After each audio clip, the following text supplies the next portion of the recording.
The icebox cake was invented by a really clever person who wanted an amazing dessert, but also wanted a little break from baking. So they made a simple whipped cream filling and layered wafer biscuits on top, alternating between the cream and the biscuits to create a really tall, snowy mountain of a dessert, which needs to be refrigerated overnight to set. Now, an icebox is just an old-fashioned American term for a refrigerator. And as refrigerators became more widespread in the 1920s and 30s, the popularity of the icebox cake grew. For the full recipe, check out the link in the description. Now, in the USA, you can buy ready-made vanilla, chocolate, or gingerbread wafer biscuits. But you can't really do that in the UK. So I'm going to show you how to make these wonderfully spiced gingerbread wafer biscuits, which you can just eat on your own dipped in milk. And don't worry, you can make them in advance because they keep for ages in an airtight container. To make the wafers, sift together 670 grams of plain flour, 3/4 teaspoon of bicarbonate of soda, 1/4 teaspoon of baking powder, and 1/2 teaspoon of salt into a large bowl. I've also got here a tablespoon of ground ginger, a tablespoon of ground cinnamon, and a teaspoon of ground cloves, which I'm going to mix in with the rest. Put this to one side, and using a freestanding electric mixer with a paddle attachment or a handheld electric mixer, cream together 170 grams of softened unsalted butter with 160 grams of soft light brown sugar.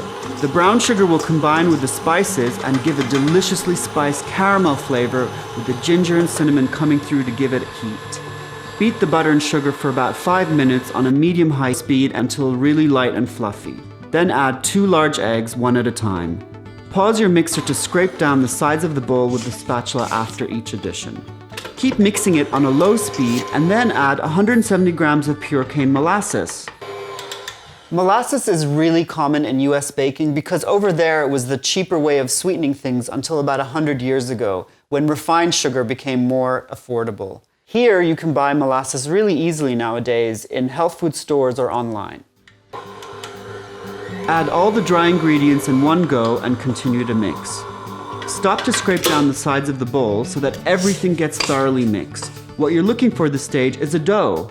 Take the dough out of the mixer and separate into 4 evenly sized amounts. Shape each quarter into an oblong about 2.5 centimeters or 1 inch thick.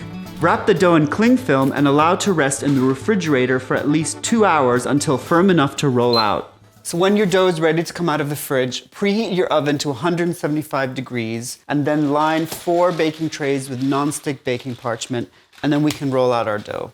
So hot tip, I'm going to roll on top of this baking parchment just to make my life easier and it won't stick to the surface. Lightly flour and roll out the dough with a rolling pin to about 3 millimeters thick. Cut out the wafer biscuits using a 6 centimeter cookie cutter. Place the wafer biscuits on the baking sheet and leave about 2 to 3 centimeters in between them as they spread out a little when they bake. Use as much of the dough as you can. You need 70 wafers to make this cake. And if you feel the dough is getting too soft, just put it back together into some cling film and back in the fridge to relax and cool down. And the good thing about this dough is it lasts several days in the fridge and even up to 2 to 3 months in the freezer, so there's no rush.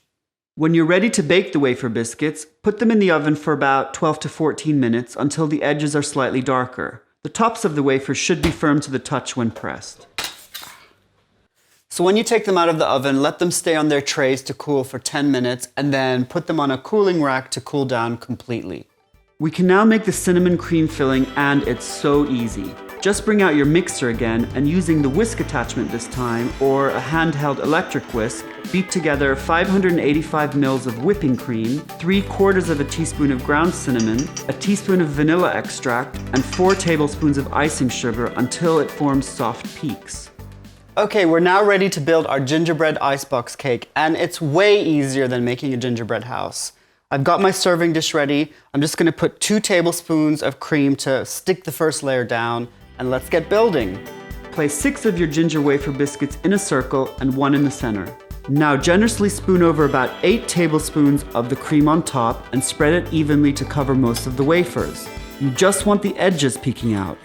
So repeat this with 7 more wafers, but this time offset them a little bit so they're not directly on top of each other. Repeat until you have 10 layers of wafer alternating with the whipped cream filling. Cover the top layer with whipped cream. Done. And refrigerate overnight.